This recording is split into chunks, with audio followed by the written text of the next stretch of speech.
बिस्मिल्लाहिर्रहमानिर्रहीम। अस्सलामु अलैकुम वरहमतुल्लाहि वबरकातुहू। आबिद राजा चैनल की तरफ से आज मैं अपने दोस्तों को वो दुआ बताऊंगा जो रसूल अल्लाह सल्लल्लाहु अलैहि वसल्लम नमाज के बाद 100 मरतबा पढ़ा करते थे। उससे पहले मैं अपने तमाम दोस्तों से गुजारिश करूंगा कि इस चैनल को आप सब्सक्राइब कर लें ताकि डेली वीडियो आप लोगों तक पहुंच सके। बेल आइकन पे क्लिक करना ना भूलें। जो ही मैं वीडियो अपलोड करूंगा एक मैसेज आप तक आ जाएगा कि वीडियो अपलोड हो गई है, आप देख सकते हैं, इसलिए ज़रूर बेल आइकन पे क्लिक करें। तो स्टार्ट करते हैं आज का लेसन। बिस्मिल्लाहिर्रहमानिर्रहीम।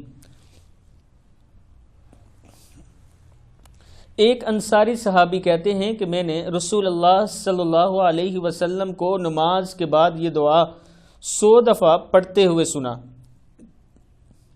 अल्लाहुम्मा ग़फ़िरली व तुब अलैया इन्नका अंतत तव्वाबुल गफ़ूर। बापिश बुल है गफ़ूर। अल्लाहुम्मा ग़फ़िरली व तुब अलैया इन्नका अंतत तव्वाबुल गफ़ूर। ए अल्लाह, तो मुझे बख्श दे, मेरी दुआ कबूल कर, बेशक तो बहुत कबूल करने वाला, नहायत बख्शने वाला है। मैं अपने दोस्तों से गुजारिश करूंगा कि इस वीडियो को आपने आगे ज़रूर शेयर करना है ताकि आपके दोस्तों तक पहुंच सके। अस्सलामु अलैकुम वरहमतुल्लाहि वबरकातुहू।